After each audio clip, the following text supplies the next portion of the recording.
And good afternoon, everybody. How are ya? Welcome. Welcome to The Raw Nerve right here on EdgeMediaSource.com. I'm Susan Corkin. I'm your host. How you doing? It's Sunday. I'm in a ridiculously good mood. I don't know why, but what the hey. I'm going to enjoy it while I've got it. And I hope you're having a great day, too. I really do, even though it's the 14th of April. Do you know what that means? I bet you do. Tomorrow's the 15th. Tick-tock, tick-tock, tick-tock, tick-tock, tick-tock, tick-tock. Yeah. Sad, but it is that day. It rolls around every year. Grown men cry and weep silently into their Cheerios. It's sad. But I got to tell you, it's got to happen. I'm going to be talking later on the show about the little issue I have with taxes. We have to have taxes. I understand we have to have taxes. I understand what taxes go to support. I really do. I think people should pay taxes. If you're going to enjoy this, you should be willing to chip in to help pay for that. But I think there's changes that need to be done. I'm going to talk about that more here in a little bit. I hope you all having a wonderful Sunday. It was actually very pretty here. I don't know about where you're at, but it was gorgeous. The sun shone. It was so nice. I'm ready for spring. I'm ready for it to stop being winter. I'm ready for the rain to stop, the gray skies to stop. There's parts of the country still getting snow, for the love of heaven. The 14th of April and still getting snow. What can you do? There are people looking to hang, what is it, Puxatawny Phil? Yeah. The groundhog. And I say, if you're so desperate that you're relying on a rodent, a large, overgrown rodent, to tell you what the weather's going to be like, you're just a little too desperate. Dial it down just a notch or two. Just a notch. Well, I tell you what, I got a lot to talk about today. A lot to talk about today. We're going to cover everything from, I don't know, electronic cigarettes, good, bad, indifferent, I don't know, to the next hour, we're going to talk about abortion. Oh, that ought to get your hackles up. But you have to understand something. I am a very proud person to be an American. I really am. And I think we have certain inalienable rights. I know we do. I mean, you all have your pocket Constitution of the United States, right? Everybody has a copy of this? Sure. Consult it. I love mine. I really do. I look up things. I'm like, can I do that? Oh, wow. I guess I can. Okay. Our fathers, our founding fathers who started all this, had a brilliant, beautiful, simple concept. And even for back then, believe it or not, it was a simple concept. It has gotten convoluted, obstructed, buried in minutia of red tape, rhetoric, and argument. In a lot of things. A lot of things. But I got to tell you, I start worrying when we start losing rights. I really do. Now, right now, the big thing is everybody is screaming, hollering, and jumping up and down about Second Amendment rights. Well, yeah, I'm a firm believer in Second Amendment rights. Absolutely I am. Always will be. And for those of you who do not know, I happen to have it marked. This is what all the stink is about. This is what all the furor and the uproar and the hubbub. Amendment 2 of the United States Constitution reads, a well-regulated militia, being necessary to the security of a free state, the right of the people to keep and bear arms shall not be infringed. Period. That's it. That's what I love about our founding fathers. They could come up with a concept, write it out, approve it, vote on it, and say, let's do it in approximately 4 sentences. Something that important. We couldn't do that today if you held a gun to people's heads. It's got to be 375 pages per sentence. It's got to explain what you just said and have an explanation to the explanation for the dumb people, I suppose, sitting in the back of the room that didn't get it in the first place. We can't do anything simply anymore. But that's it. And I'll tell you something, all the screaming and hollering that everybody's got going on, relax. It's those last 4 words. Shall not be infringed. You can't infringe upon the right of the people to bear arms. That's what it says.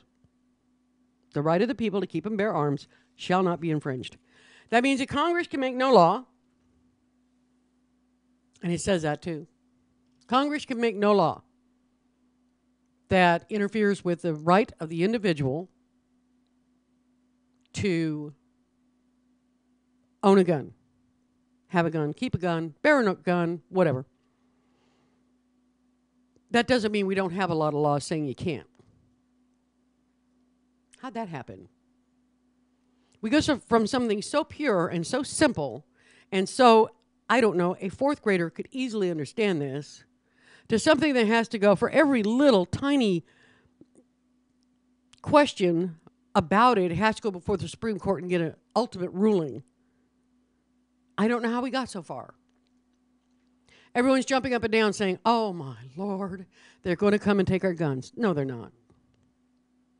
Nobody, whether you're talking about Republican, there's not a Democrat, nobody is coming to get your guns.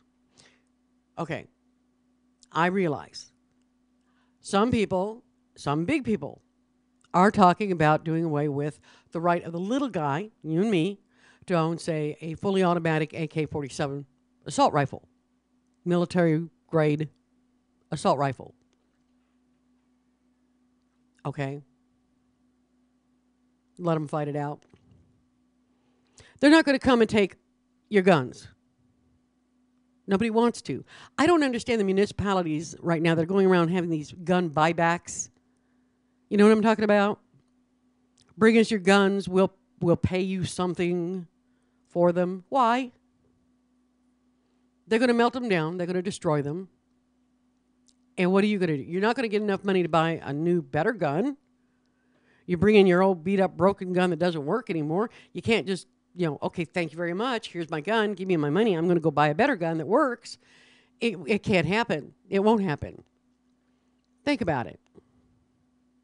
The only way the government is going to get our guns is if we are stupid enough to give them to them. Do you follow what I'm saying here? They can't take them. So why do we then turn around and give them? No. No. Don't do it.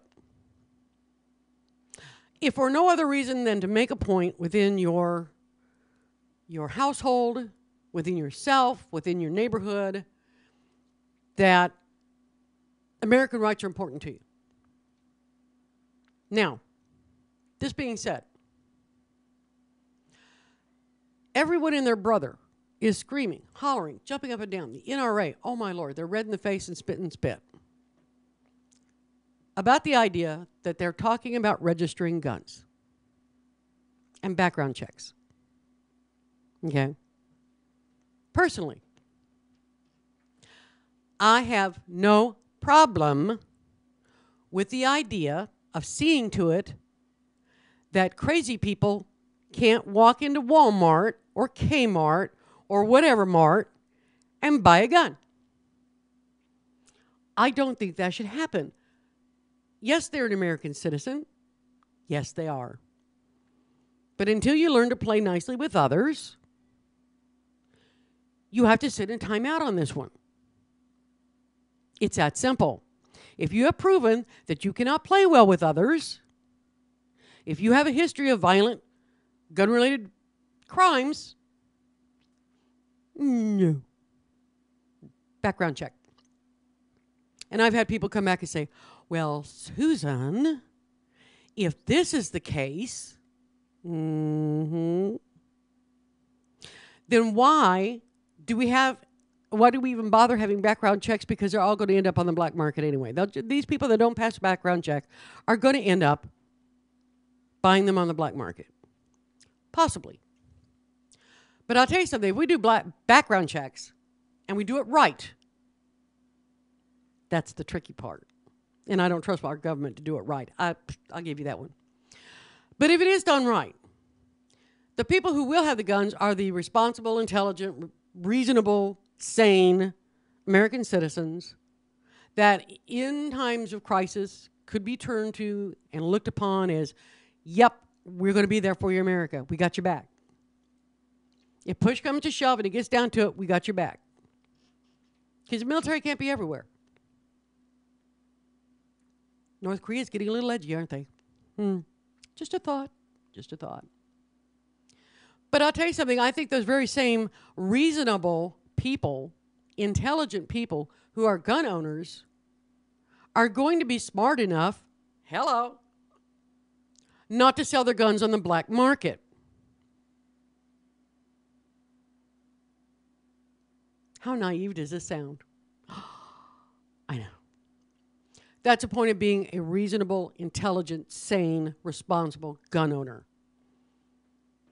Everybody should be allowed to have a gun, okay? Every American citizen who passes a background check should be allowed to have a gun. However, have you not seen the videos of the good old boys sitting around with their rifles, drunk off their butts, shooting themselves and each other by accident? This is not my definition of reasonable, responsible, sane gun ownership. That's just me. I'm talking about somebody who has a gun safe or a trigger lock. The gun has the trigger lock on it, or it is in the gun safe when it's not being used. And I'll tell you, I'm a big believer in the thumbprint locks for those. Because I'll tell you, somebody breaks in my house, I want to be able to go, boop, there, I got my gun. Now we're going to talk about what you think you're doing in my house. Yeah, it really is that simple. I just don't want some crazy person out there getting hold of a gun, black market or otherwise, and using it to murder me or anybody else. That would be wrong. But what I find interesting, really interesting, is while everybody's debating the gun control issue and the gun registration issue, there's a lot of stuff going on that people aren't paying any attention to. And I think in some instances, that's kind of on purpose. You're being distracted, America, from a lot of things. We are having our rights eroded every single day. And we have a lot of them. In this country, we have a lot of rights. We have so many rights that people tend to forget about their rights. What they have. What they really have. And if some large organization, some big lobby, can start a furor and start an argument and an uproar about a particular right, the average American isn't paying any attention to these rights over here that they may or may not even remotely know about or think about much. You take a lot for granted till you don't have it anymore. Case in point, I hate drunk drivers. In my opinion, drunk drivers are evolutionarily speaking, maybe a step and a half above pedophiles. And everyone knows my opinion is all pedophiles should just die. Period. Do not pass go, do not collect $200. Just, yep. I don't want you in my gene pool. So I don't like drunk drivers. I got hit by a car that was driven by a drunk driver once. I still have problems from it. No, I don't have a lot of sympathy. I don't have a lot of understanding. I don't want to hear, well, just stop by on the way home from work, had a bad day, I don't care. I don't care. Go home.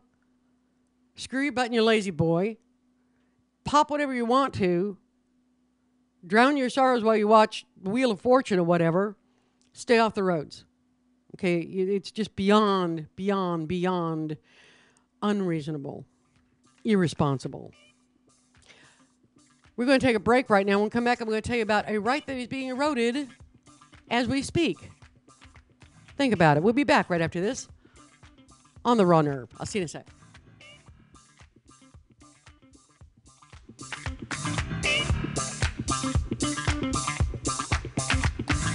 Hey, St. Paul, the voice of reason here. Wanted to send a quick shout out to our friends at Pacific Northwest Artisans. They're a custom concrete and design fabrication company. They can do all of your concrete needs. They can do pathways, walkways, driveways, you name it. You need a new foundation, you're going to do an add-on, give them a call, 731-9812 or 649-0987. Again, that's 731-9812 or 649-0987. Pacific Northwest Artisans, all of your concrete needs. Hey, sports fans, have you ever wished there was a live and local all-sports broadcasting network, but wish no more? It's ISPNSports.com, Kitsap's only live and local all-sports 24-hour broadcasting network, featuring the Kitsap Blue Jackets, the Olympic College Rangers, high school athletics, and the ISPN Sports Show every Saturday morning from 10 to noon with interviews from exclusive guests from around the Sound. So, you want sports? Go to ISPNSports.com. Hey, it's Kevin with the Outlaw Radio Network. When it came time for the guys with Outlaw Radio to get our tuxes for the Habitat for Humanity of Kitsap County's Raise the Roof event, we honestly had no idea where to get them. Then we found Judy at Judy's Sewing in East Bremerton. As evidenced by the name, Judy's Sewing does tailoring, alterations, and repair. She also does tuxedo rentals starting at $69, bridal party dresses for $69, and bride's dresses starting at only $189. Plus, we also learned that at Judy's Sewing, not only does she offer military members prices that are lower than they're going to find at the Navy Exchange, she also prioritizes their orders. That means if you're in the military, your needs move right to the front of the line. It's a special touch of service you can only get from a locally based business like Judy's Sewing. Judy's Sewing at the corner of Fairgrounds Road in Central Valley in East Bremerton, right near Handy Andy's. Or call Judy at 360-662-1212. 662-1212. Judy's Sewing, a local business that's proud to support her community. I'm Elaine Terso with Elaine Terso Photography. Let me tell you why I say that I am not your average photographer. At Elaine Terso Photography, I can handle all of your photography needs, including weddings, families, and newborns. I have an in-home studio, or I am able to come to you to take photos wherever you want to be. Mention Guardian Broadcasting when you book, and I will give you a 10% discount. For more information, visit me online at ElaineTersoPhotography.com or find me on Facebook. As Kitsap County's largest maintenance provider, Team Innovative in Paulsbo provides commercial and residential maintenance to hundreds of millions of dollars of local real estate. With services including parking lot maintenance and street cleaning to landscape and design, Team Innovative is committed to using a green approach and following a strong environmental conscience. Team Innovative Services, 697-6858, or visit them online at getinnovative.net. Team Innovative Services, get serious, get innovative. Located 3520 Kitsap Way in Bremerton, Arnold's Home Furnishing has been serving the Kitsap County community since 1951. For nearly 60 years, Arnold's has been here taking care of its customers with excellent customer service and quality merchandise you'll find nowhere else. And visit arnoldshomefurnishing.com to view all the merchandise available and see their current promotions. Arnold's Home Furnishing, to fit every lifestyle and budget.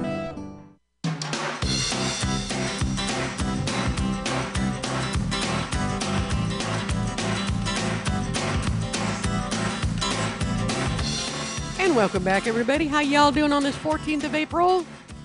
Day before tax day. Dum-de-dum-dum-dum. Yes, it is. I'll tell you, this is The Raw Nerve. I'm your host, Susan Corcoran, right here on EdgeMediaSource.com. I'll tell you, it's a lot of fun. Go to EdgeMediaSource.com, which you're probably listening to now. If you're not, I don't know how you are. But have a lot of fun. You can IM me. Instant message me. If that's a little bit more than what you want to do there, pick up the phone call 253-617-1440. We'll talk. I want to know what people think about this because I know I'm on Facebook a lot. I have a lot of friends on Facebook. We get into some real debates sometimes. And I love it. I really do. I love finding out what other people think about things. I know what I think about things. I'm not shy about telling people what I think about things, whether you agree with me or not. That's the whole point of being in America. You can disagree. It's allowed. Cool. Now, before the break, we were talking about rights and rights being eroded. And I'll tell you, it's right and left. And it's in small little little nibbles. I'm figuring they're little nibbles so that people won't notice so much. Trying to be sneaky. One of the things is, and we were talking before the break about drunk drivers. Bad people. Bad, bad, bad, bad. I'll tell you. The state of Washington is looking for ways to curb drunk driving. Admirable. Hats off to you. Please do. However, one of the ideas they came up with was if you are pulled over by a police officer and he believes you to be drunk,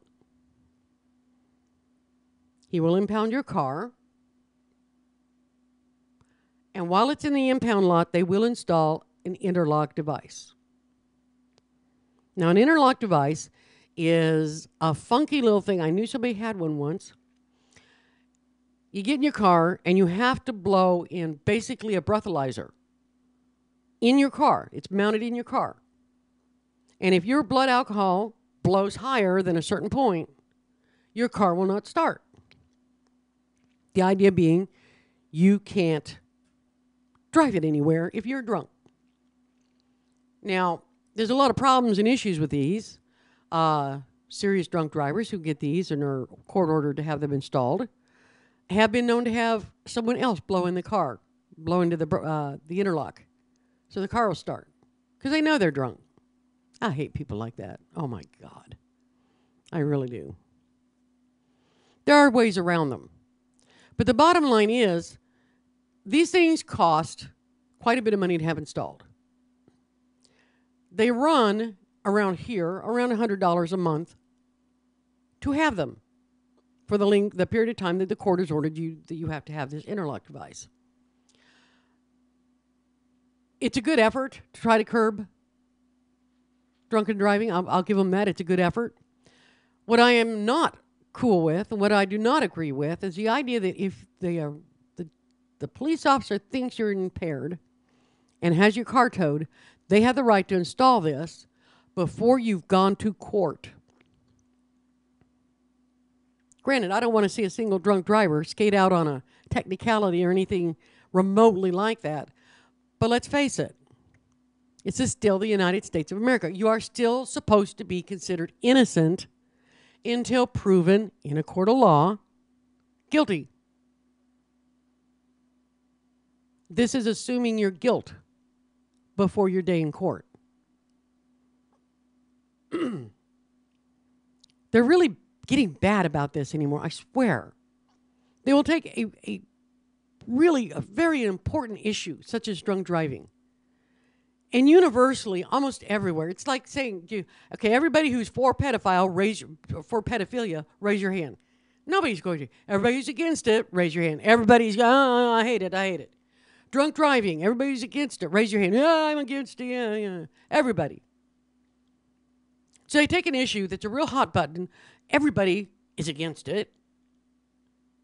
And they use that to erode your rights a little bit more. It's not right. I don't want to see drunk drivers on the road, but not at the expense of losing our rights. You follow what I'm saying here? You do not have the right to deprive me of my property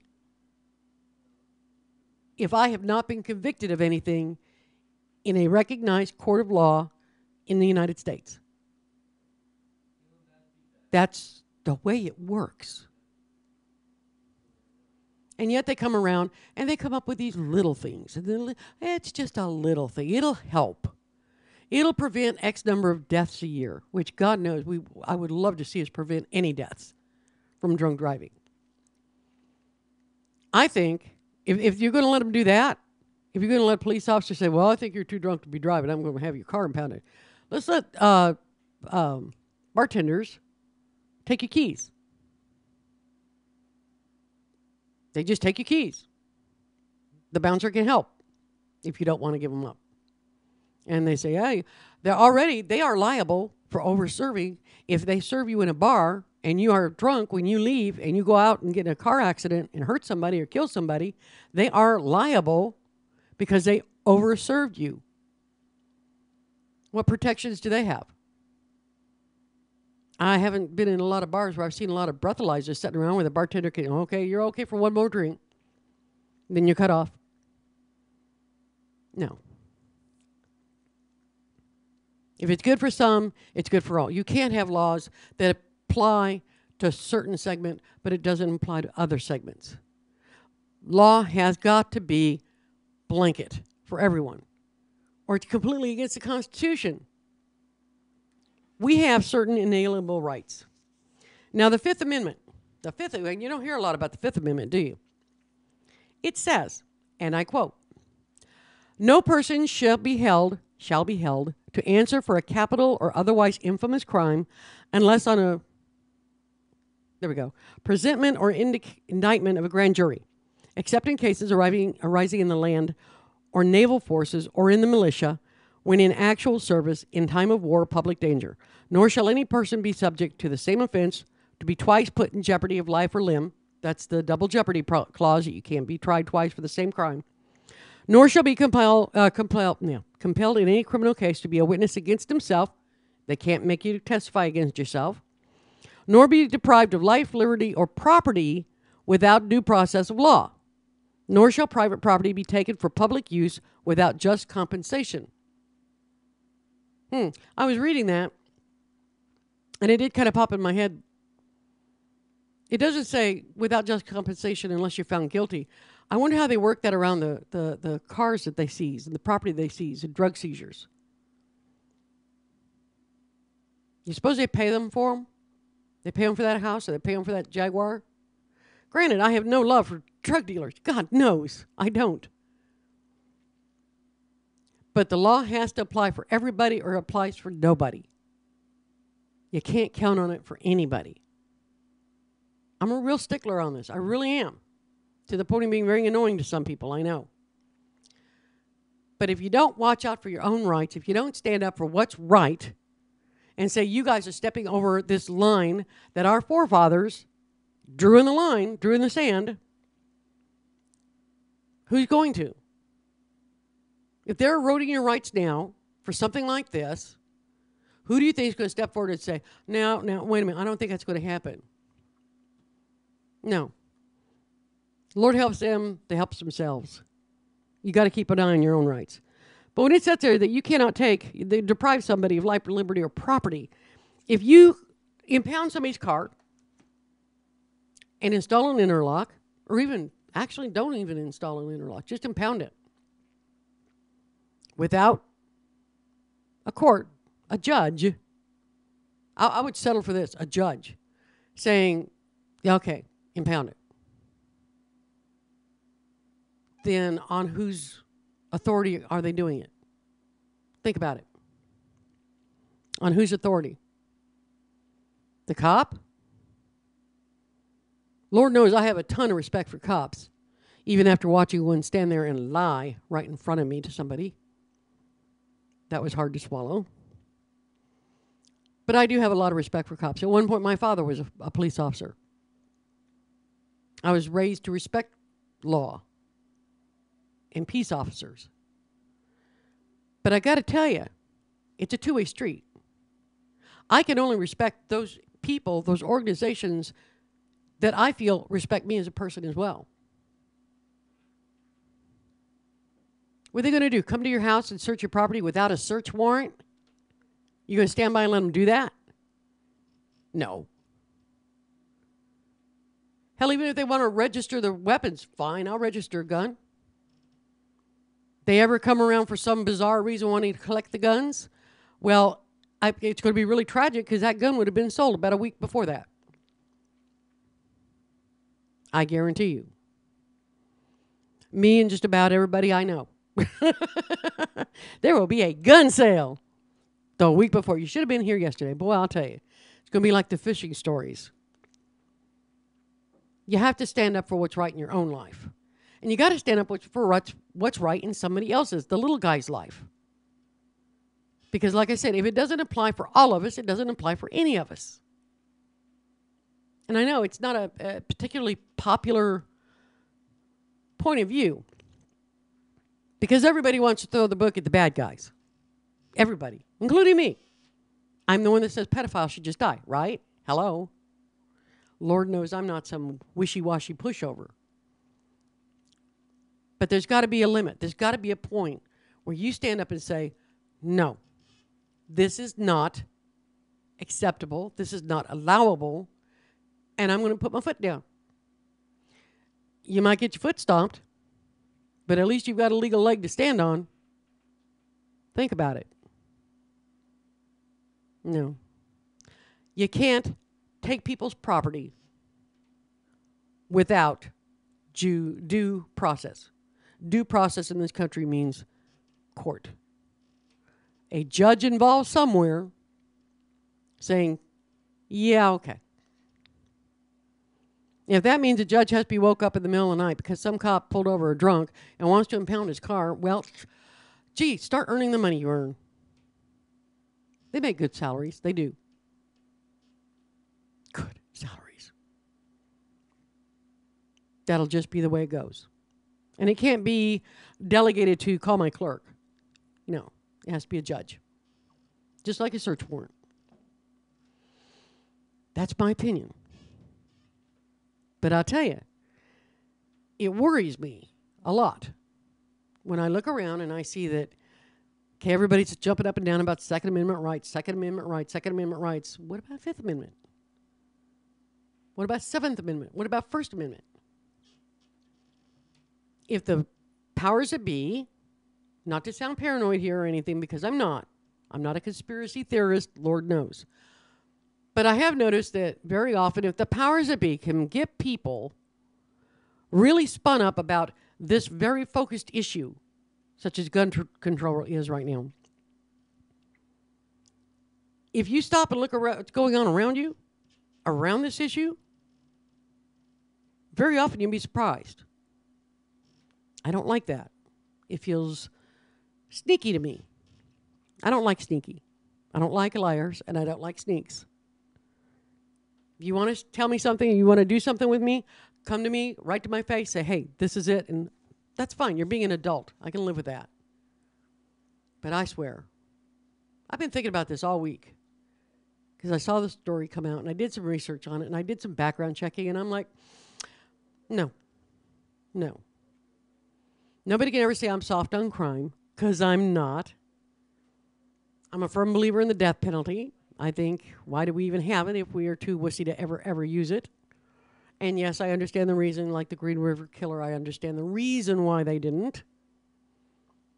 But I got to tell you, it chaps my hide to support Gary Ridgway, feed him, entertain him, house him, take care of his boo-boos.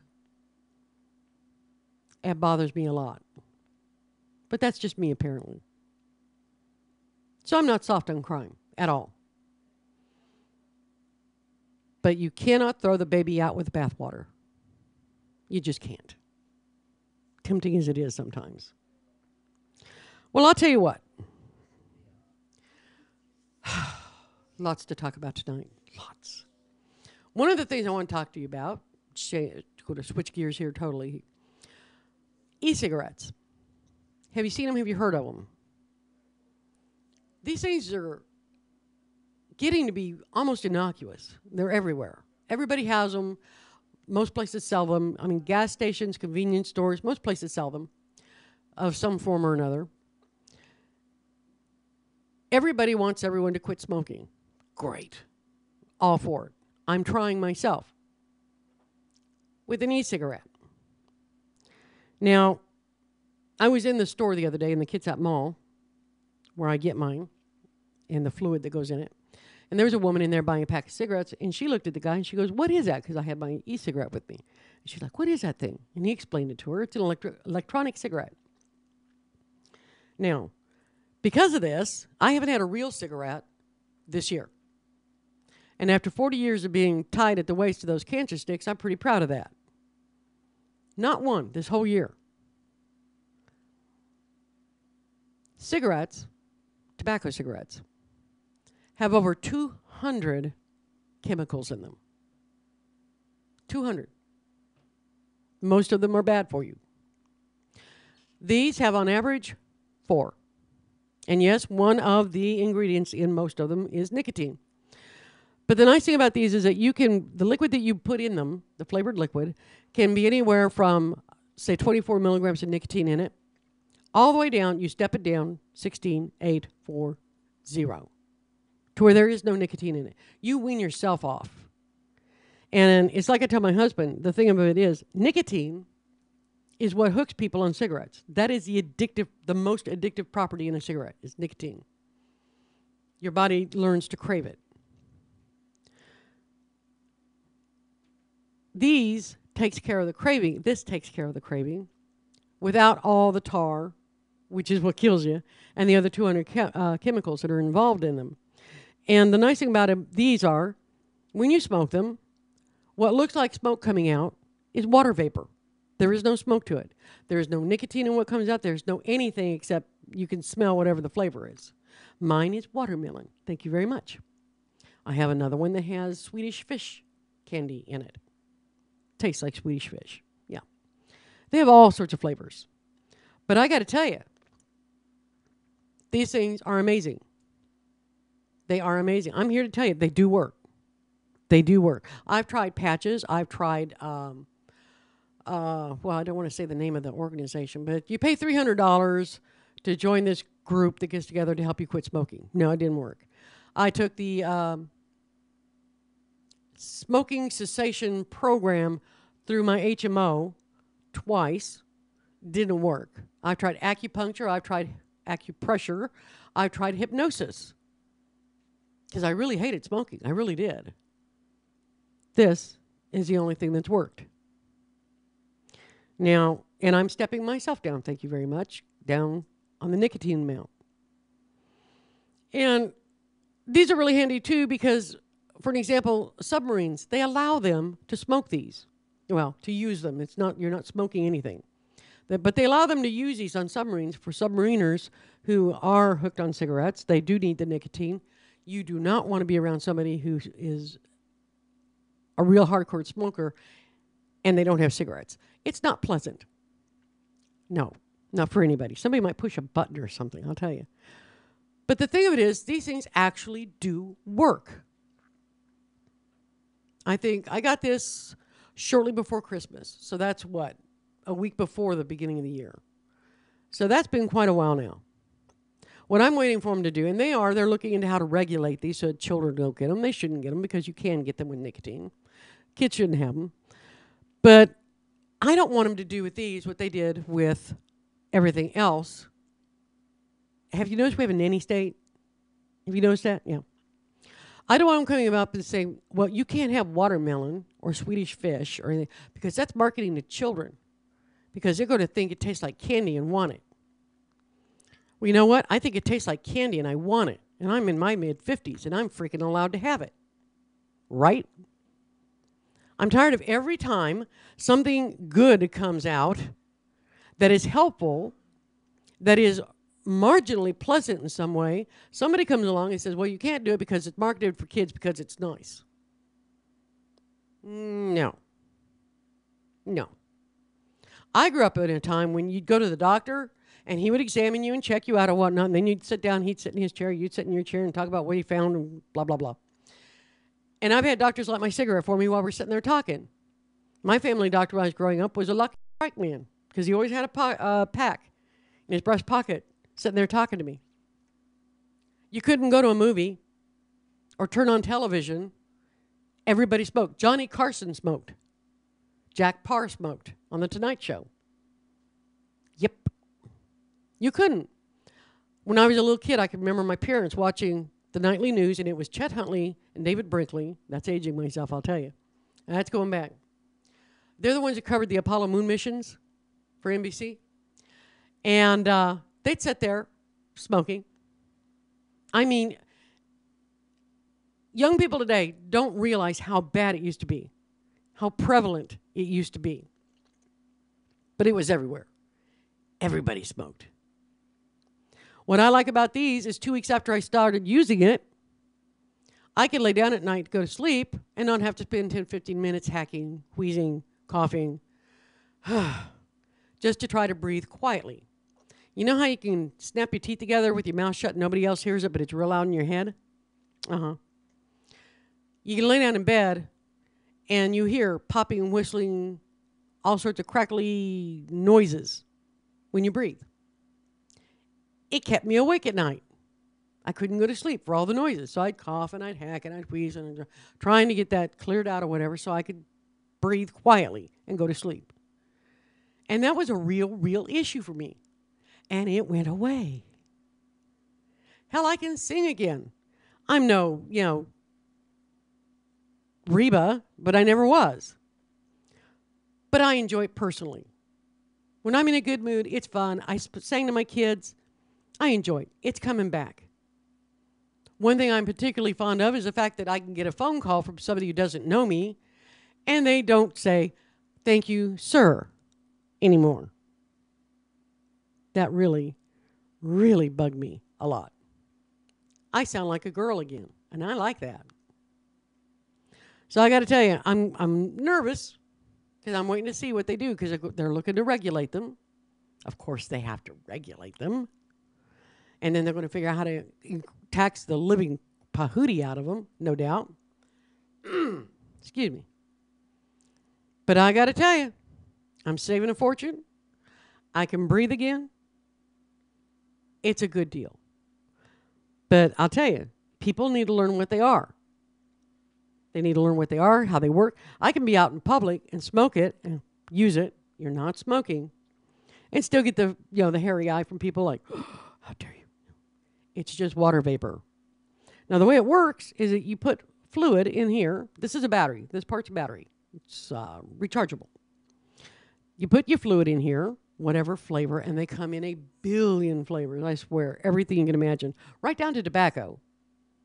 If you want one of these that tastes like a cigarette, you can, but I don't know why you would because they don't taste that good. Even when I was smoking, I didn't think so. But in the middle of this, inside, there's what they call a cartomizer. And when you hold down the button, it heats up. It burns a little bit of the fluid. So you take it in, it feels like you're smoking. This takes care of all of the physical, habitual triggers that you have for smoking. It's great. I love the thing. I really do. And I'm telling you, 40 years smoking, a pack a day. I haven't had one since right before Christmas because of this. And I'm tickled. I've got my kids doing it now. My adult kids. 2 of them smoke.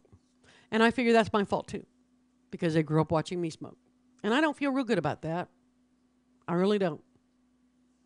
But I do feel really good about them trying to use e-cigarettes. I don't know. There's a good article about it in the Sun today, the Kitsap Sun. You should read it. Really good article. But you go from 4 chemicals, or from 200 chemicals, 200 plus, to 4. That's doing good. That's like going to get, say, cold medicine. Did you know if you go to get cold medicine, you've got a stuffy nose? Look at the what it treats. This is for nasal congestion and cough and fever and blah, blah, blah, blah, blah. The fewer things a drug you buy over the counter treats, the better it will treat what it is you're taking it to treat. You don't want to get it, if you have a stuffy nose and you want to get it cleared up, you don't want to take something that reduces fever because you don't have a fever, reduces headaches because you don't have a headache, yeah, that's the way it works. This is sort of the same thing. Fewer the better. When you're cooking, the fewer ingredients in what you eat, whether you cook it yourself or you go to a restaurant to get it or, God forbid, and I love it, fast food, the fewer ingredients there are in it, the better it is for you. Less is more. Go figure. But I'll tell you, if you see somebody using one of these, don't give them the hairy eye. Be kind of proud of them because they're really making a strong effort. I give somebody chops. I really do. I'll give you chops for that. Good for you. Well, I'll tell you what, we're going to take a break at the top of the hour here. Listen to the news. We'll be back right after this. You're right here on The Raw Nerve on EdgeMediaSource.com. I'll be back right after this.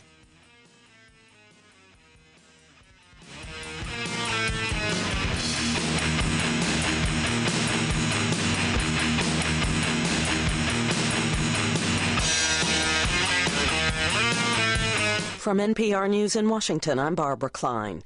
North Korea is rejecting an offer by South Korea to engage in dialogue to resolve rising tensions, calling it a crafty trick. Asia-Pacific Foundation analyst Sajan Gohel says it's no surprise North Korean leader Kim Jong-un is rejecting the offer, and it could prompt China to take firmer action against Pyongyang. Illustrate that he's got a firm grip on the country, and it also perhaps puts more pressure on allies of North Korea like China, who have been calling for negotiations, because now the North has rejected those negotiations. It may need Beijing to actually put pressure on North Korea. Meanwhile, Secretary of State John Kerry today said again the U.S. is open to negotiating with Pyongyang if it honors its agreements. This week serves a full plate of economic indicators and earnings statements from banks and tech companies. They come amid signs that the long-battered housing market is starting to get back on its feet, and the economy is expanding in most parts of the country. As Danielle Carson reports, analysts expect this week's data to reflect those improvements. The spotlight will be in what are expected to be weak earnings reports for Citigroup, Goldman Sachs, and Bank of America. The tech lineup includes Yahoo, Intel, Google, IBM, and Microsoft. February's consumer price index was up, driven mostly by higher prices at the pump. But with gasoline costs falling, economists predict a dip in the March CPI, which comes out Tuesday. Housing starts, also out Tuesday, are likely to show that the growing demand for homes is convincing builders to step up production, a positive trend for the broader economy. The Federal Reserve's Beige Book survey is expected to reflect an economy that's catching its second wind so far this year. For NPR News, I'm Danielle Carson. Authorities in Washington state say one woman has died and a man is missing after two separate avalanches east of Seattle.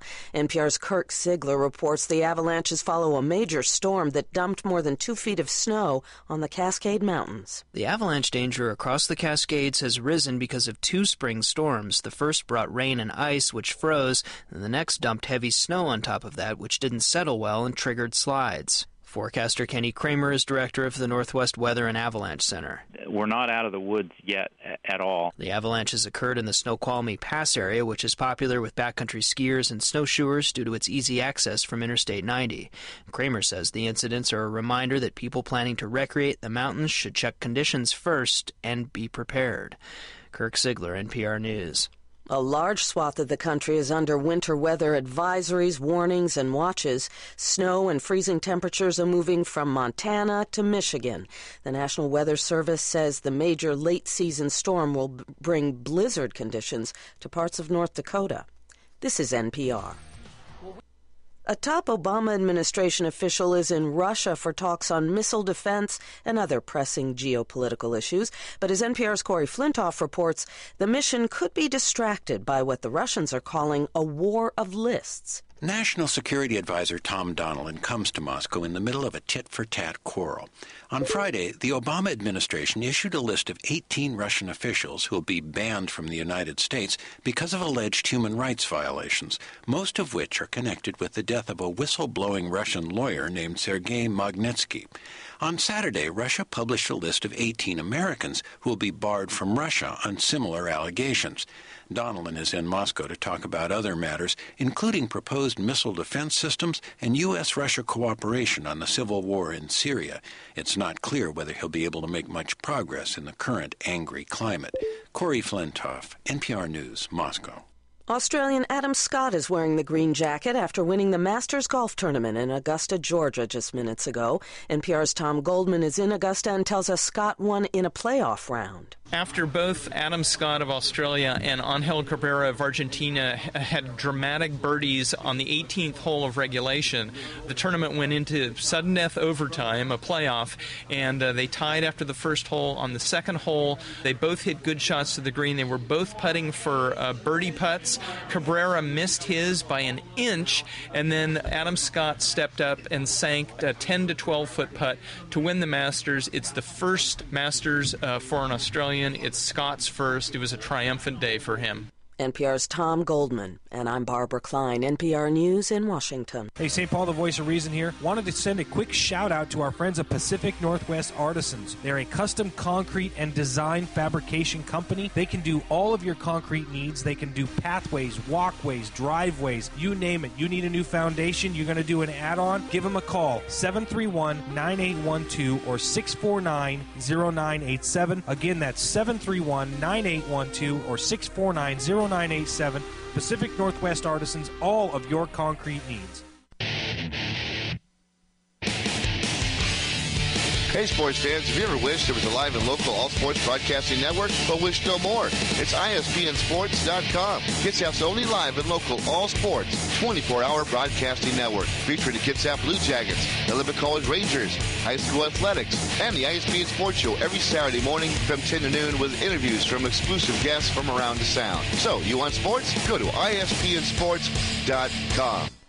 Hey, it's Kevin with the Outlaw Radio Network. When it came time for the guys with Outlaw Radio to get our tuxes for the Habitat for Humanity of Kitsap County's Raise the Roof event, we honestly had no idea where to get them. Then we found Judy at Judy's Sewing in East Bremerton. As evidenced by the name, Judy's Sewing does tailoring, alterations, and repair. She also does tuxedo rentals starting at $69, bridal party dresses for $69, and bride's dresses starting at only $189. Plus, we also learned that at Judy's Sewing, not only does she offer military members prices that are lower than they're going to find at the Navy Exchange, she also prioritizes their orders. That means if you're in the military, your needs move right to the front of the line. It's a special touch of service you can only get from a locally based business like Judy's Sewing. Judy's Sewing at the corner of Fairgrounds Road in Central Valley in East Bremerton, right near Handy Andy's. Or call Judy at 360-662-1212. 662-1212. Judy's Sewing, a local business that's proud to support her community. I'm Elaine Terso with Elaine Terso Photography. Let me tell you why I say that I am not your average photographer. At Elaine Terso Photography, I can handle all of your photography needs, including weddings, families, and newborns. I have an in-home studio, or I am able to come to you to take photos wherever you want to be. Mention Guardian Broadcasting when you book, and I will give you a 10% discount. For more information, visit me online at ElaineTersoPhotography.com or find me on Facebook.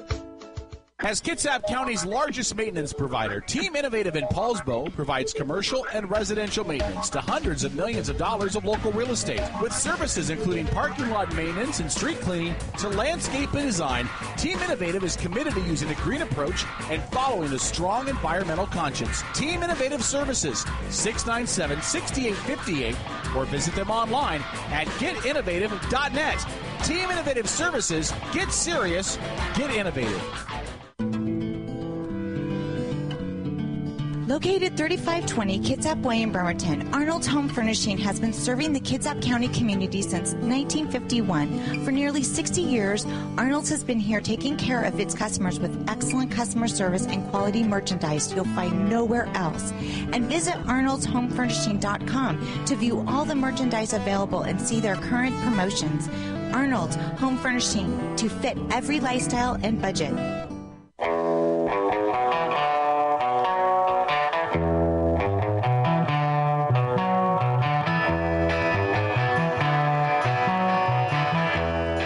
Welcome back, everybody. Welcome. Isn't that a great song? I love that. Welcome, everybody. This is EdgeMediaSource.com, and you're listening to The Raw Nerve with me, Susan Corcoran. I am your host every Sunday from 5 to 7. Stay tuned after my show. K-Dog and St. Paul, the voice of reason, should be here with Outlaw Radio Network. I'm interested to find out how WrestleMania went last week. I hear some people are into that. Bunch of grown men rolling around trying to hurt each other. Go figure. And it's fake. It's all fake. I thought I was going to absolutely bust a gut when they came out and said that they couldn't call it a sport anymore. They have to call it entertainment because it's all fake. Rigged, rehearsed, predetermined. Yeah. But I wonder how it went. I hope they had a good time. I'm sure they did. But I got to tell you, give me a call. 253-617-1440. You can IM me. I got a little message chat thing comes up. And I'll tell you, it's been a busy week. Lots of stuff going on. Now, I don't have to tell you that tomorrow is the 15th of April. IRS Day. Got to pay the taxes. Dum, dum, dum. Sorry, you do. But you know what really irks me? People knew about it ahead of time. They knew about it before, but it really came into focus this last election. The whole idea of the 1%. The 1% of the American population who is so blindingly rich that they have absolutely no connection to us. They have no understanding. They have no frame of reference to us, what it's like to work for a living, 9 to 5, punch a clock, have a boss breathing down your neck, have deadlines. They don't know. They don't know. But it really, really, really got people thinking. Now, come tomorrow, if you owe Uncle Sam money, you're expected to sit down, fill in all the little blanks, fill out your forms, attach a check, and mail it back in. Whether it hurts or not. And personally, I don't know very many people that end up having to pay Uncle Sam that it doesn't hurt. It hurts. But that's sort of the price you pay to live in the country, because you can't run a country on nothing. You can't. You have to pay for the roads. You have to pay for the military. You have to pay for the people that take care of everything we expect to be taken care of. You flip a switch, you want light. You turn on a tap, you want water. That sort of thing. You got to. So it's reasonable. It's understandable. I think it's a little extreme, but that's just me, and nobody ever asks me. Nobody that counts. But I got to tell you, a New York hedge fund manager allegedly swindles $12 million from a prominent Baltimore family.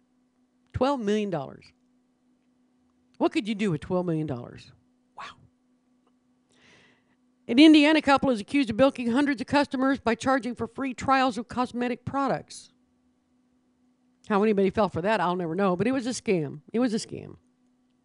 A financial manager in Texas promised 23% returns, but absconds with $33.5 million of his investors' money in a classic Ponzi scheme.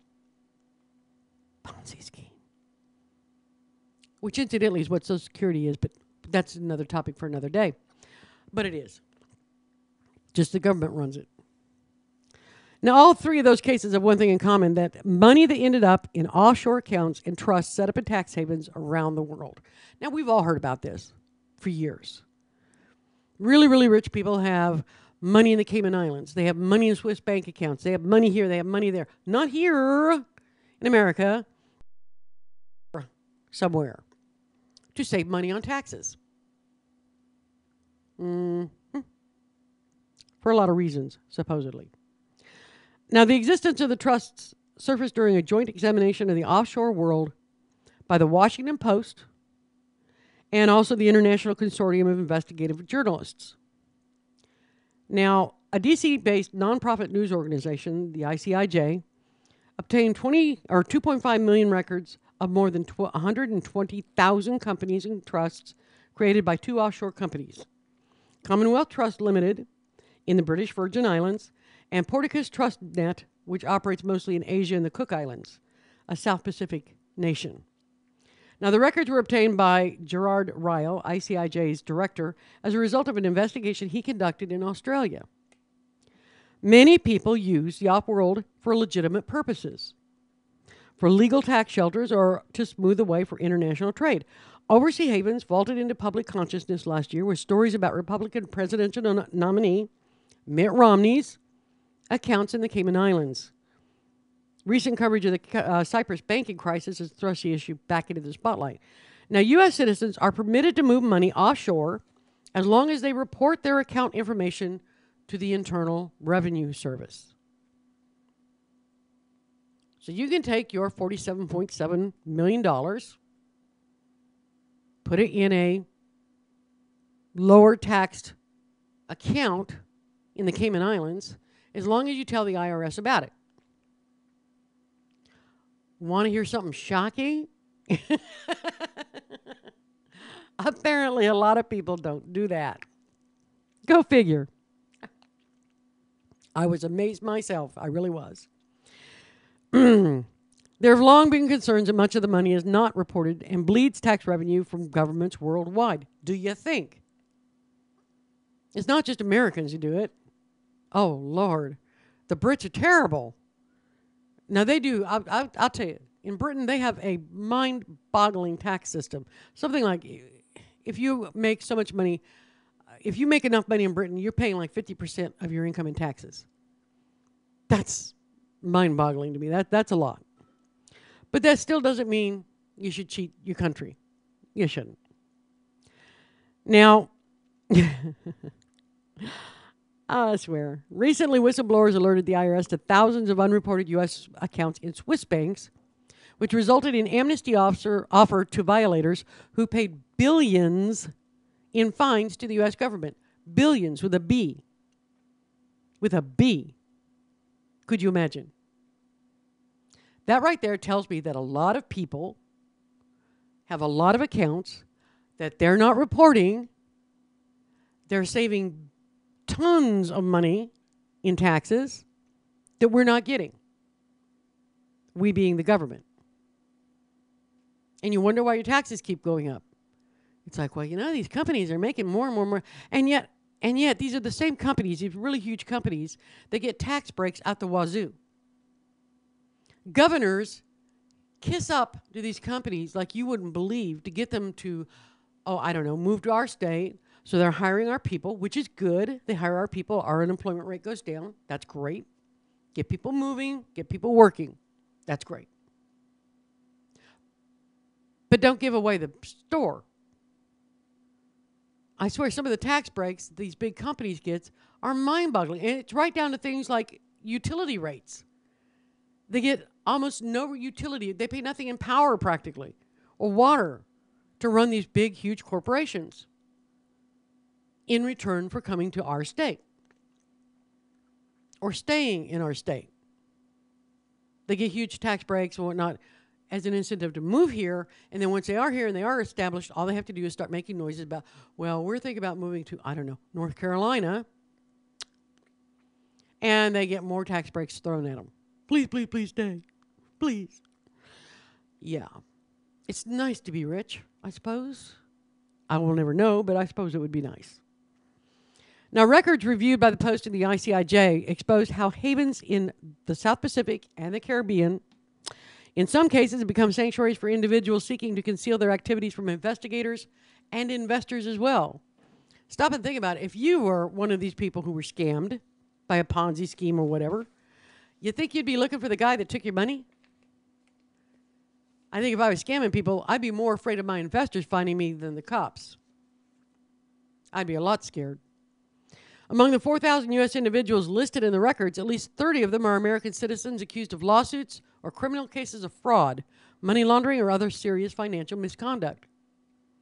They include billionaire hedge fund manager Raj Rajamartinam, who was convicted in 2011 in one of the biggest insider trading scandals in U.S. history, and Paul A. Bilzerian, one of the most famed corporate raiders of the 80s, who was convicted of security fraud. So these guys are criminal to start with. What they are doing is criminal. What a shock that they would use criminal means by which to hide their money. This sounds like kind of a weird thing, I suppose, but think about it. These people doing this, it's not bad enough they're taking our money, they're scamming our people. Some sort of a scam or a con or something going on. The corporate raiders that went through the 80s, oh my God, it was terrible. The 80s and the early 90s, swallowing up companies, bleeding them dry, and then leaving the dried out husks on the side of the road. Jobs gone, companies gone, towns dried up. Yeah, that wasn't bad enough. But then what money they do get, the vast majority of it, they hide it away to where they don't have to pay taxes on it, and they keep raising the tax rate on us because, well, gee, we're just not getting that much money. And we got to pay for all this stuff. It's got to come from somewhere. Well, I'm tired of being the somewhere. Aren't you? Think about it. I'm damn tired of being the somewhere. Everybody screams, hollers, and jumps up and down at the very idea of taxing the extremely wealthy. A dime more. Granted, that's usually the conservatives. Because, well, most of those really, really expensive or really, really wealthy people are Republicans. That's just a fact of the matter. I'm not saying anything bad about Republicans or conservatives. That's just a truth, a fact. A lot of them are Republican. So, yeah, they don't want to be taxed anymore. And yet you have these very, very wealthy people who are basically cheating the country by hiding their money in the offshore accounts, not paying due and reasonable taxes on them. Maybe if they stopped doing that and they paid the taxes that are due when they're due, we wouldn't have the government coming around shaking their tin cup at us all the time, saying, well, yeah, it's got to come from somewhere. Come here, you little stone, I'm going to bleed a little more blood out of you. It does roll downhill. And let's face it, we're at the bottom of the hill. We catch it all. Don't you get tired of it? I do. Boy, I do. Now, an attorney for TrustNet, one of these offshore companies, which helped create the companies in trust for the clients, declined to comment, referring questions to senior trust member officials who did not respond to requests to discuss their firm. We can't even get the people who run the companies. They're not the ones that are hiding the money. They just run the company. We can't even get them to talk to us. How is this legal? It's just not right. I'm telling you, a lot of people are going to get up tomorrow in a really bad mood. They're going to be, every year they show how they have people at the post office out to date stamp your return, going back to the IRS before midnight. They'll be out there really late, right up to midnight, so they can make sure you get your IRS return in on time. And they're going to be really, really unhappy people. And I don't blame them. I think we do owe a debt to the country we live in. We owe a debt to the state we live in. We owe a debt to the city and the county we live in. Because all of these steps in where we live do things for us, individuals. They do things for us as a group. These things aren't free, and somebody has to pay for them. That's reasonable. But really, billions and billions of dollars with a B, Lord. Hidden away so you don't have to pay taxes on it. If they're going to abuse the privilege, shut it down. Shut it down.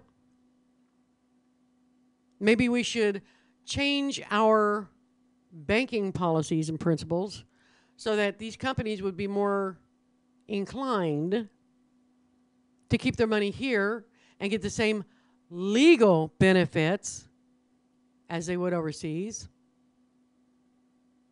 but the money would be reported. They wouldn't like it, but hey, that's life. I don't like paying taxes any more than anybody else. I see the need for it, but it doesn't mean I have to like it. I don't enjoy it.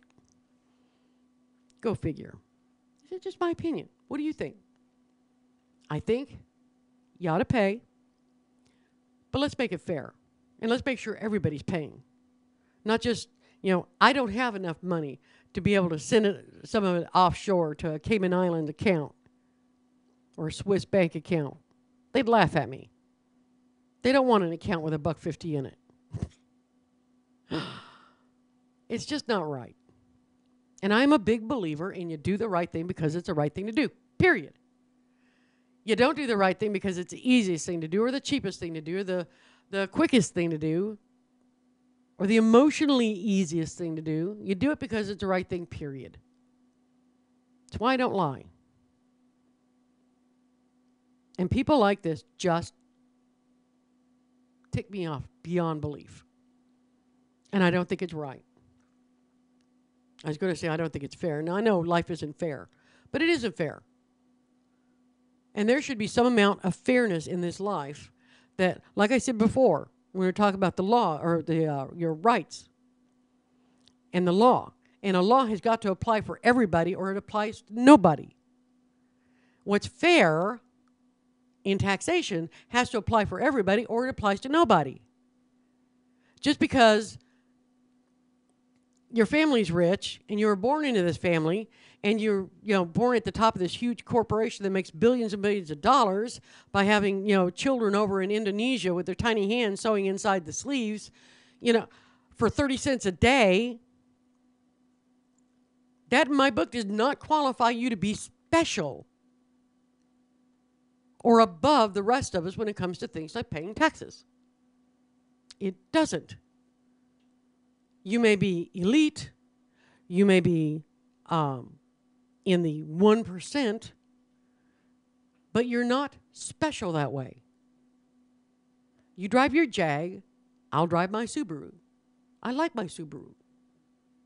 Excuse me, I drive a Suzuki. And that's fine. I don't begrudge you having your Maserati or your Ferrari or whatever. I don't. I really don't. But you have to be fair across the board. And I think our government needs to make a whole lot more effort to go after the big boys who, because they have the money, they can tie it up, they can dig their heels in, they can make it harder for the government to get their money because they have the money, instead of doing the easy way and coming over here and coming after us. Because we don't have the money to dig our heels in and make it harder for them to get our money. There's not much we can do. We're just like, oh, please don't. Fair is fair is fair is fair is fair is right.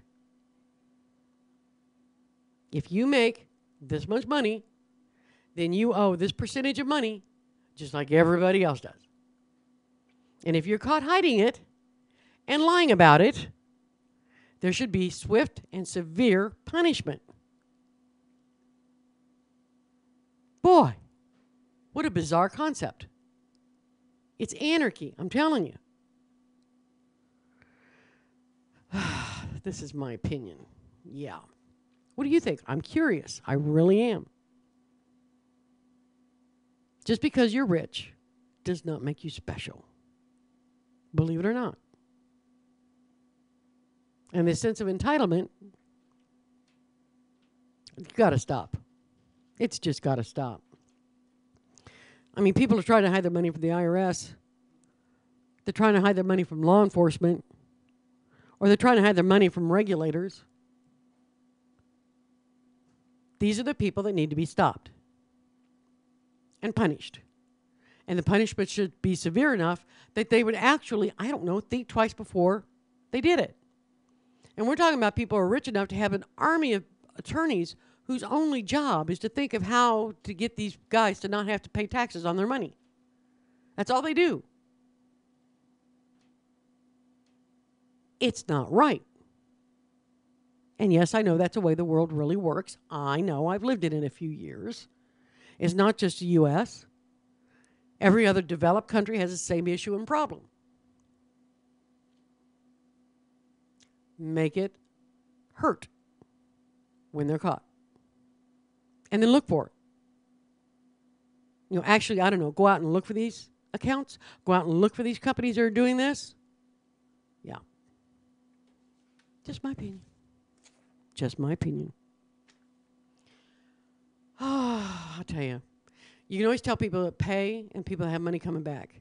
If they have money coming back, their return is in, February 2nd. I think the law is you have to have your W-2 forms back from your work by February 1st, I think it is. They have filed by the 2nd. They want their money. If you pay, it's coming in at 11:35 p.m. the 15th with a little hand stamp for the date because you stood in line. It's sad. That's life. I gotta wonder. I really do. It's not right. All I'm saying is be fair, pay your fair share. Now I got a question for you. Switch gears again. I have a question. If you were on the waiting list for, say, a kidney, you need a kidney transplant, do you think someone in prison should be able to donate it? Think about it. Most of the time, they're not allowed to, by law. If they're in prison, they're not allowed to donate organs. But, good case in point, Joanne Ford was designated organ donor for decades, years before she was sentenced to time in Utah's Draper Prison for possession and distribution of methamphetamines. But it wasn't until 2 weeks ago that the 48-year-old inmate was guaranteed the right to honor her wishes if she happened to die while she's incarcerated. Now, this is a real double-edged sword, and I think it's an interesting idea. On the one hand, you have people that say, we have thousands of people that die every year on waiting lists for organs. And people in prison are dying all the time from whatever. And those organs are going to waste. Why not let them? And then you have people on the other side of the argument who say, no, that's using a captive audience. And they're likening it pretty much to farming organs. Well, it will open the gates to arresting people because, well, you've got the right blood type. Really? I'm just telling you what the argument is. I don't see that ever happening personally. But there are people who are really worried about this. But I think if somebody's in prison, for whatever reason, and they want to do something nice, believe it or not everybody in prison is a bad person. There's a shocker for you, isn't it? A lot of people are in prison because, A, they made a mistake. B, they were dating the wrong person. There's a lot of those. C, they're the wrong color. Period. Yeah. There's a lot of reasons people are in prison. They're not all bloodthirsty, horrible, mean, nasty, rotten people. Most of them are pretty basically inherently decent people, at least when they go in. There's no guarantees when they get out, by the time they get out. But if they go into prison, they want to do something nice and say, well, if I should die, something should happen, take my organs and give them to people that could, save their lives. Why not? Why not? Utah's Governor Gary Herbert signed the first state law on March 28th this year that explicitly permits general prisoners to sign up for organ donation. It also cracks the door to the controversial option of allowing death row inmates to donate as well. Now, a lot of times if a person is executed by the state through lethal injection or whatever, depending on the reason or the method that the person is executed, their organs are not fit for donation. I mean, you electrocute somebody in an electric chair, well, no, not so much. But if you're, say, from Kansas or Washington up here and you want to be hung instead of lethal injection, yep, it'd be pretty good. You'd be good to go. I just think it's interesting that there's a big controversy going on about whether or not to allow inmates in prison, general population, to sign up to be organ donors. Why not? Why not? They are in a position where they can have the test done to make sure that they know, okay, they're healthy, their lifestyle that maybe got them into prison, like, I don't know, drug use and whatnot, hasn't damaged XYZ organ or whatever, and that they would be good to go should they die. I'm not saying line them up and, shoot them so they get a liver or a kidney or something. No. It would be if someone happened to die while they're in prison. I don't see anything wrong with that. I really don't. I can see where people, there's so much paranoia these days, I swear. People having this idea that we would end up getting into farming organs. Really? Really? Yeah. The day after the aliens all show up down here and they're putting those little implants in us that you see on Facebook all the time. Oh, please. That's another thing that absolutely drives me crazy is all the post, and don't laugh at Facebook because I'll tell you, it is enormous. It is so huge. You have no idea. Millions and millions and millions of people all around the world, millions and millions, go on Facebook every day. And it's kind of frightening sometimes what these people are looking at. Things that people are putting out there. There was a huge outcry just because somebody ran a headline that said, Thatcher dies. Because Margaret Thatcher, former Prime Minister of England, passed away this past week. And boy, there was a bee's nest right there. But the headline said Thatcher dies. And somebody somewhere read it to say, the Cher dies. As in Cher. Bono. The diva. Oh my Lord, people were going nuts. Are you kidding me? Did she die? What happened? No, she didn't. Margaret Thatcher died. Good Lord. But they put things on the internet that absolutely boggles my brain, pushes the limits of credibility beyond being painful. People are showing pictures of tiny little things, little tiny glass pellet things, and saying that these are CIA chips, that they're sneaking into us to track us, and we don't know about. Are you kidding me? Are you serious? And the really scary thing is that there are people out there who are either gullible enough or scared enough, probably from watching stuff like this for years, that they believe it. I see nothing to be gained by scaring people. I don't. That's just me. I think it's kind of mean-spirited. Kind of like being a bully. And I don't like bullies. I don't understand why people do it. But it's out there, and there's tons of it. I saw a post the other day that showed it looked like a little tiny robotic spider that was like this big, just the tip of your finger big. Saying that this was, and it was on a fingertip to show.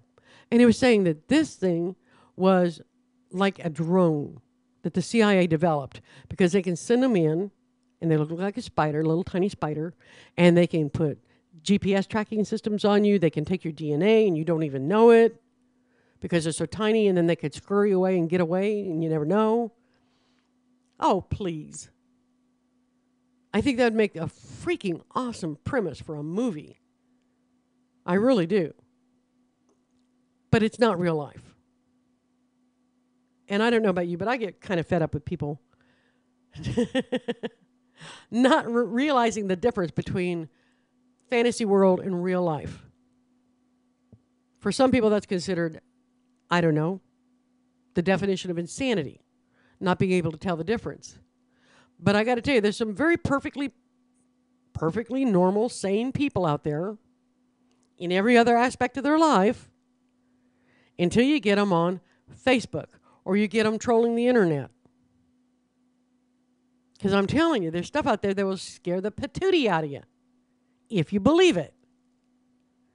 I've called a few people on it saying there's just no point in scaring people. It's useless, and it's mean-spirited, and it's small. They don't appreciate that. That's okay, because I didn't expect they would. I'm not shy. But I'll tell you, it does make me wonder.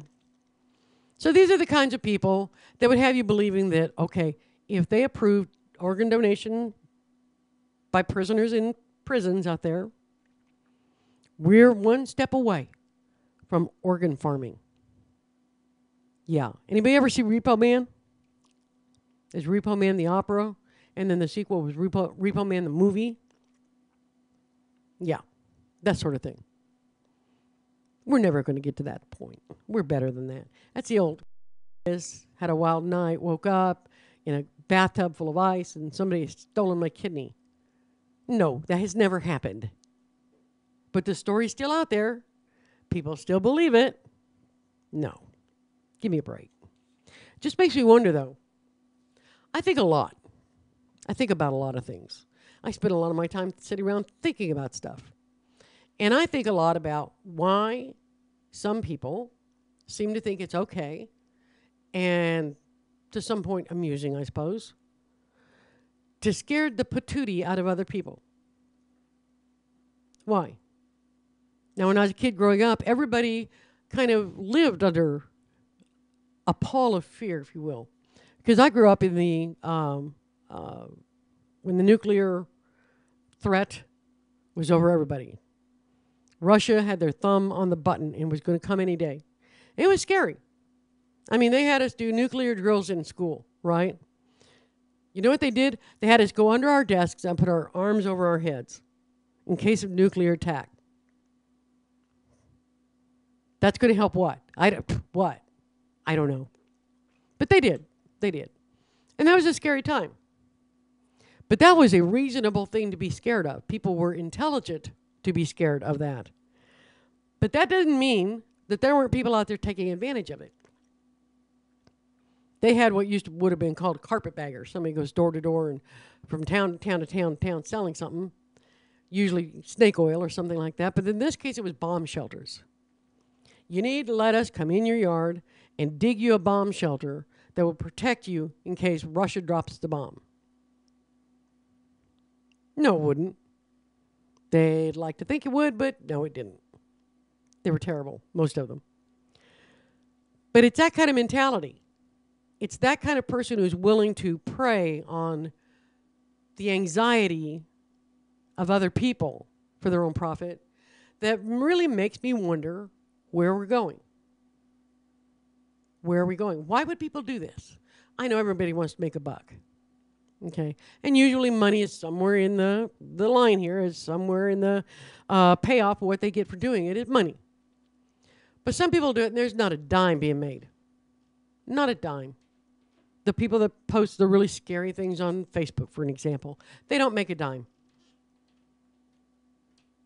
So I can only assume that they're doing it for the fun of it, for the idea of putting out something that's going to scare people to death. No. Please.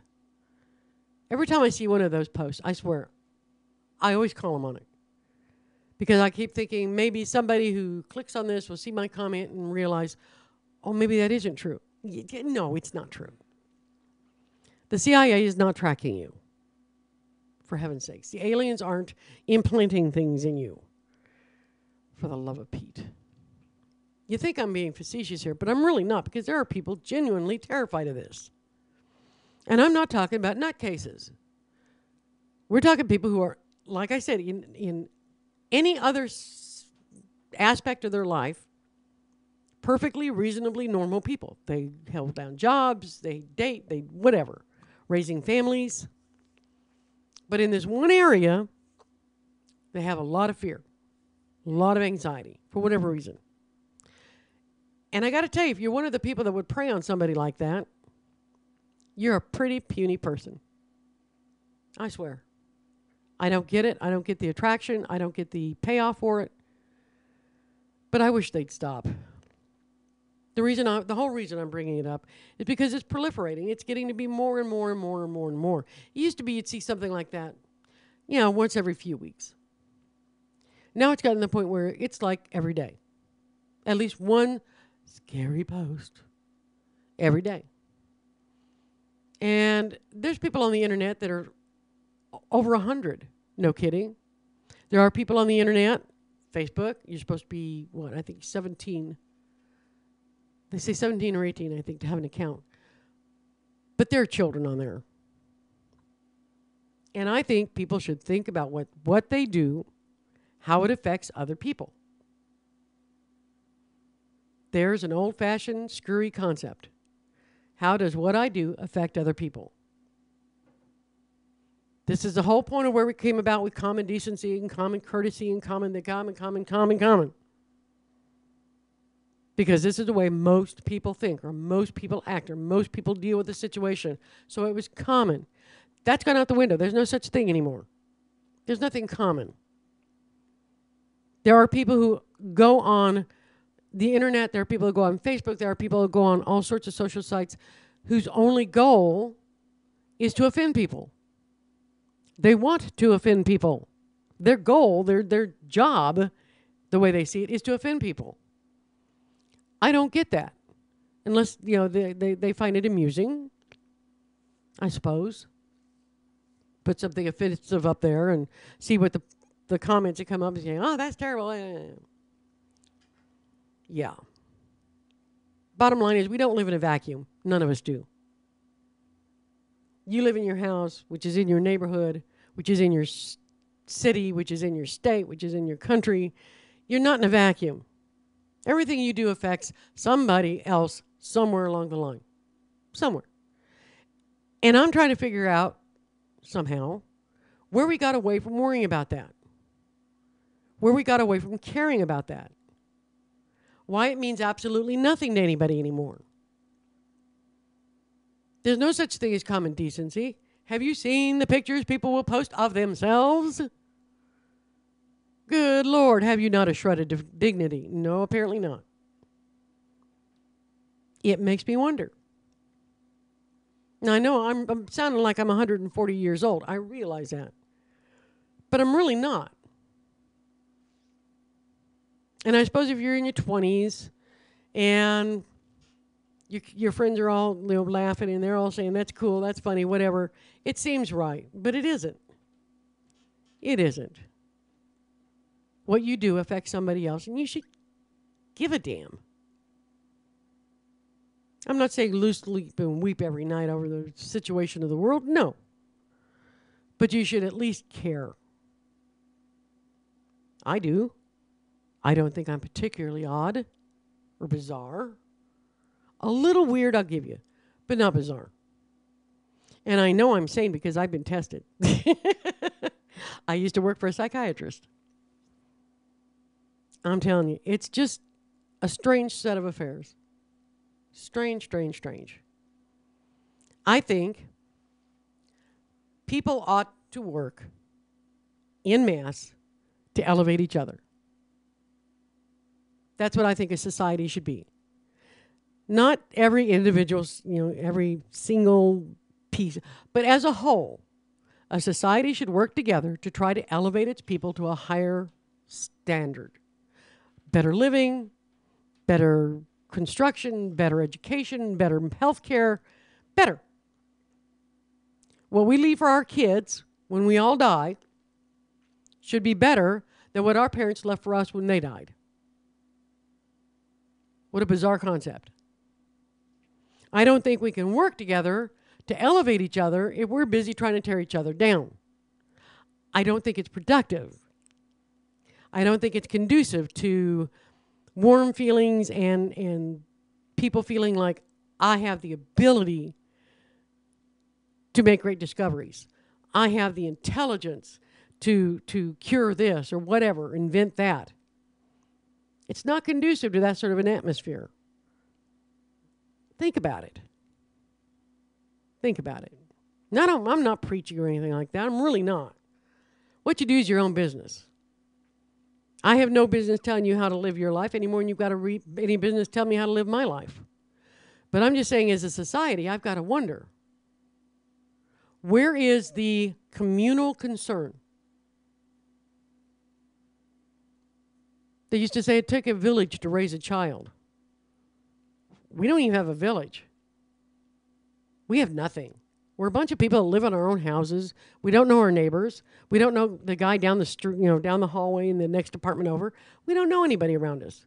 If we don't work with you, if we don't see you at the Starbucks line, we don't know you. And I think that's kind of sad. That's actually changed quite a bit. It used to be way different than that. It used to be when I was a kid in the summertime, your parents kick you out the door in the morning and say, hey, go play. Come back before the streetlights come on. And that was okay. We got away with it. We could do it. Because we knew four doors down was old lady Johnson, and she knew my mom, and if I got in trouble down there, she'd be on the phone calling my mom, telling her what I was doing down there, and when I got back, I'd get it. And I knew it. And Mr. Stevenson over here, he knew my mom too, and he knew my dad. You knew the people around you, and they knew you. There's safety in numbers. There really is. It's not just a fish thing. They clump in great big balls for safety. Well, there's safety for people too. That's what it's called, a community. Bizarre thought. Bizarre thought. I said at the top of the show, I'm in a really good mood. And I am. I am in a really good mood today. I don't know why. But I get to thinking about the sort of things we're going to leave our kids. And for the most part, I feel pretty good about it. I think our technology has come unbelievably huge leaps from what it was only, 20 years ago. It boggles my brain that I could tell my grandchildren that when I was growing up, there was no internet, there was no cell phone, there was none of the stuff that they take for granted and are going to take for granted. They couldn't imagine a life that didn't have these things. It's mind-boggling. Yeah, you either. I think it's amazing, and I think it's a wonderful thing that people, as a group, society, come together. The purpose is to improve things, to make your life better, to make my life better, make the kids' lives better coming along. And that's terrific. But somewhere along the line, an awful lot of us are losing the ability to give a damn. And I think that's sad. The ends don't always justify the means. It's an old saying, but it's true. It really is. Let's see here. I'm just about at the end of my time here. You're going to want to stay tuned after my show here for K-Dog and St. Paul, the Voice of Reason. They're going to be here with the Outlaw Radio Network. They were off watching WrestleMania last week. I want to hear how that went. I really do. I was curious how that went. It's not a sport, you know. I hate to break it to them. It's not a sport. But it's funny. It is funny. It's not a sport. I hate to break it to you. What? Wrestling. What? Okay. Wrestling is not a sport. Thank you. Not past high school. Oh, college. What? I'm telling you. I've just got to wonder about people. I really do. But next week, I've got a lot of interesting things lined up, too, because I want to talk about what marijuana is, why we allow it in this state, how it's going to work. There's a lot of people trying to figure that one out, too, right now, I'll tell you. But it makes me wonder, a lot of states have approved marijuana for the use of medical purposes, of which it has many medical purposes. It has for centuries. It kind of boggles my brain that at this point, only 2 states have allowed it for, I believe they call it recreational use. Yeah. We're going to talk about that next week because I've got a lot of opinions about this, and I found out, I've been doing a lot of research. There's good to it, there's bad to it, and I want to find out what everybody else thinks about it. But I don't know. I think the jury's still kind of out a little bit. I haven't made up my mind entirely. But I'll tell you one thing. I have come to the conclusion that anybody that outlaws it or doesn't permit it legally for medical purposes is pretty cold. They're pretty cold. Because I have found so many uses. They've used it since ancient China. The ancient Indian cultures in our country used it.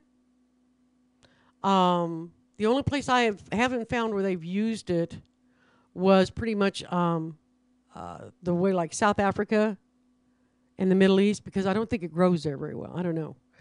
But I'm doing more research on it. We'll find out about it. I think it ought to be interesting. So I got to tell you, think about what I've said today. Think about, are you losing your rights? Pull out your handy-dandy pocket constitution, you'll find out. But if they want to take your car and impound it, if they have a legal right, they have a legal right. Attaching things to it, I got to draw the line. I really do. There's got to be a point when you say, if it isn't constitutional, it's not allowable. I don't care how much greater good we're talking here. Okay? That's the thing that has always irritated me. Always. Every time the government is trying to, pardon the term, screw you, it's always in the guise of doing this wonderful thing to protect you against something that everybody wants to be protected against. Gee, that's how we got the TSA, isn't it? Yeah. Look how great that's turned out. We've had the TSA now for how many years, and they have not caught a single solitary terrorist. Not one. Did you know that? Not one. The guys on the plane that jumped the guy that tried to light his underwear on fire, they did a better job than TSA. Makes you wonder. But this is the way they do it. And like I said, I'm no conspiracy theorist. I'm not one of these people that says, the government is out to get you or the government isn't out to get you. I just keep an eye on the government. I trust them to a point. I elected some of them. You did too. We all did. But when they take an issue and start jumping up and down about it and screaming over here, I'm telling you, you need to take a step back, look around and see what else is going on, because somebody somewhere is distracting you. They're not going to take your guns. Relax. They're not going to take your ammo. Relax.